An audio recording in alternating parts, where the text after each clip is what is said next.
Lonnie came over today. Everything was different. She was sitting at my desk chair, and she wouldn't look at me. Finally, I asked her what was going on. She said she felt like she'd done something wrong that night in the city. Like I must think... But I said no. There was nothing wrong. I just wanted to say... But I couldn't find the words. I felt like I was gonna cry, but I wasn't sad. She got up and sat next to me on the bed. I looked at her. Lonnie,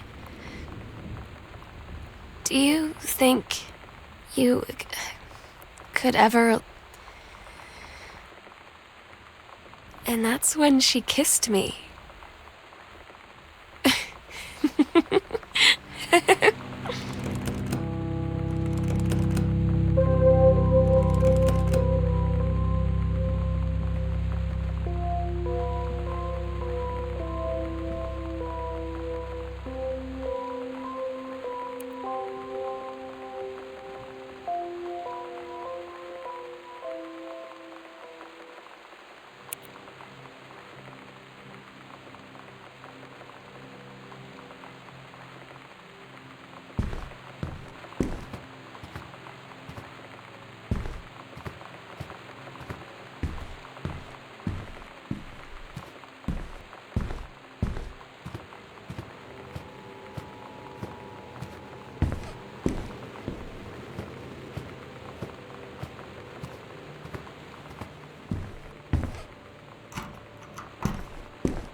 I'm so stupid sometimes. I was telling Lonnie that I got into my college summer program thing, and I was all making plans like, you should come visit me, stay in my dorm room. But she said, Sam, I ship out on June 6th. I was like, ship out? To where? She said, to basic training. What did you think I was doing all that ROTC stuff for? I guess she's been planning to join the Army right after high school since she was like 12. And I guess she's really going to do it. So I was like, after graduation, I'm just never going to see you again? She said, let's just have fun while we can.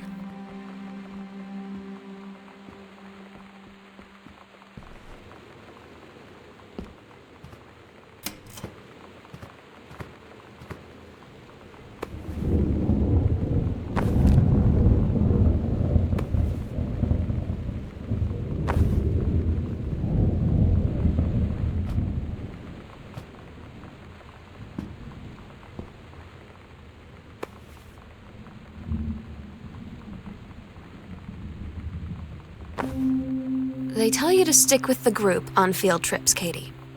There's a reason for that. Lonnie and I snuck off on the side paths at Multnomah Falls and got a little lost. Okay, a lot lost. Like, for hours.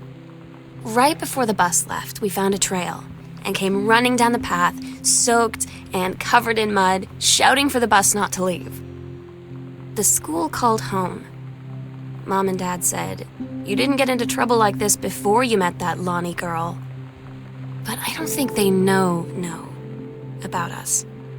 The kids at school, though, I'm really afraid that's a whole other story. Stick with the group, Katie. Stick with the group.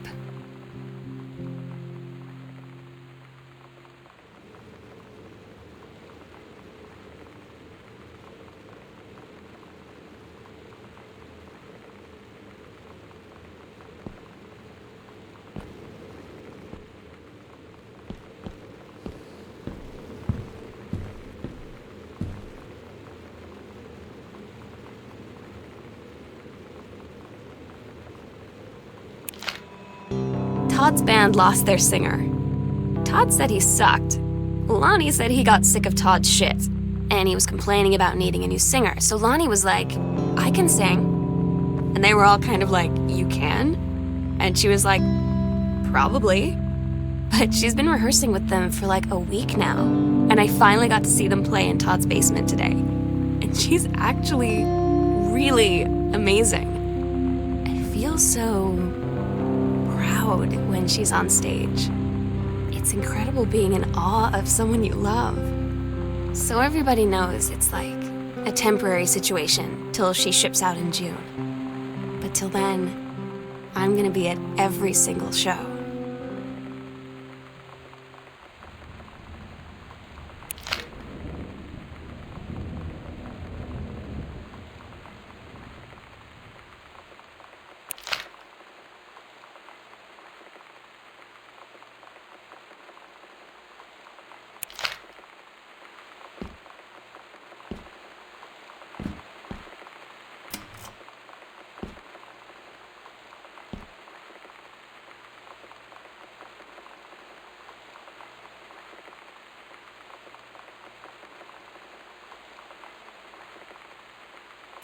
I don't get Lonnie sometimes. Like, her band, and our zine, and her hair, and everything are all anti-authority. But I watch her in JROTC, and she's doing drills in perfect formation, following orders, no question. And there's all this stuff in the news about don't ask, don't tell. Like, she's going to join the army and then have to lie about who she is. She said they don't need to know what they don't need to know. Like it was no big deal. This from the girl who trashed her locker to, like, defend my honor. I've learned when to stop arguing, though. I don't think Lonnie even gets Lonnie sometimes.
Daniel finally came over to get his game. I'd been dreading it. But he brought this story with him that I wrote when we were little. I started reading it, and then there I was, crying at the kitchen table. He asked what was wrong, and I was thinking about how we used to be friends, how much I'd taken for granted. But instead, I told him about school, and Dad, and Lonnie, and then how sorry I was that I wasn't his friend anymore. He gave me a hug and said it was going to be okay. For some reason, I almost believed him.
I asked Lonnie what she had to do to get ready to ship out for basic training. She said, not a lot, really. You're not allowed to bring anything with you. You have no possessions, no contact with the outside world while you're in basic. You just train hard every day, and then you deploy from there. So, they'll just send her away. To who knows where. The other side of the country? The other side of the world? My mind, can't process it. That she's really going to be gone. Lonnie had her going away show with her band tonight. She's so incredible on stage. When she was singing, I could practically forget everything. That we only had 48 hours left. That I don't know what comes next. That I can't live without her. Then she dedicated the last song to me. I couldn't take it. I was out on the curb in the alley, sobbing till my ribs hurt. I would follow her anywhere, Katie. But I can't. Where she's going. After a long time, she found me. She said she was sorry. She said, I wish things could be different. I just wanted to make you happy. I said, I don't think you can anymore.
We agreed our last night together would be our happiest ever, and we'd forget tomorrow was going to come at all. It worked for a while. We had a good time seeing Oscar off, then ran up to the attic to look through our photos, to find one for Lonnie to take with her. And looking at them, I realized they were all in the past, and there wouldn't be any more. And I didn't know what I was going to do. And I cried, and she held me. She said she knew it was hard, but life would move on.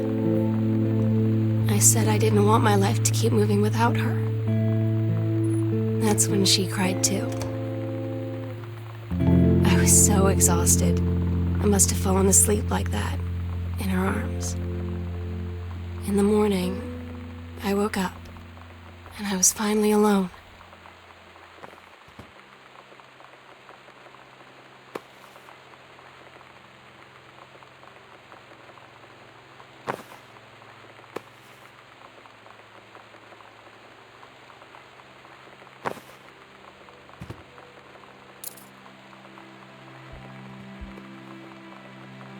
The sunset light in this house is the saddest thing I've ever seen. I just want to sleep. When I'm in the attic, it almost feels like Lonnie could still be here. She's just downstairs. I'm just waiting to hear her pull down the hatch and come running up. Maybe I'll go up to the attic and wait.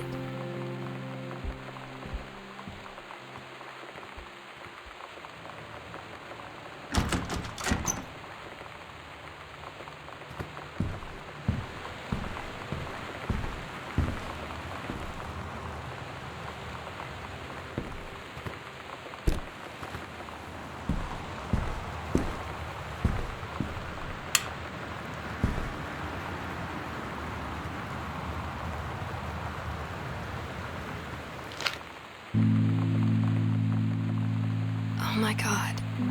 Katie, I fell asleep in the attic, in Lonnie and my old spot, and I missed the first 2 calls.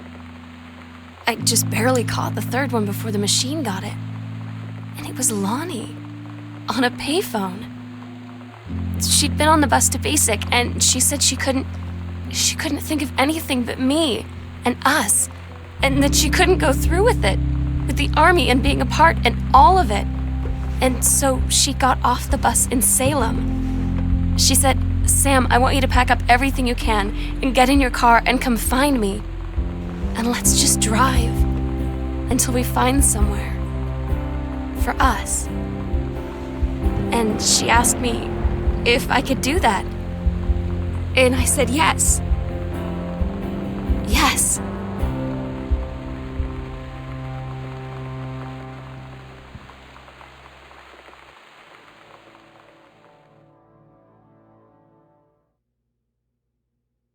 Katie, I'm so sorry that I can't be there to see you in person, that I can't tell you all this myself. But I hope as you read this journal and you think back, that you'll understand why I had to do what I did, and that you won't be sad, and you won't hate me, and you'll just know that I am where I need to be. I love you so much, Katie. I'll see you again someday. Love,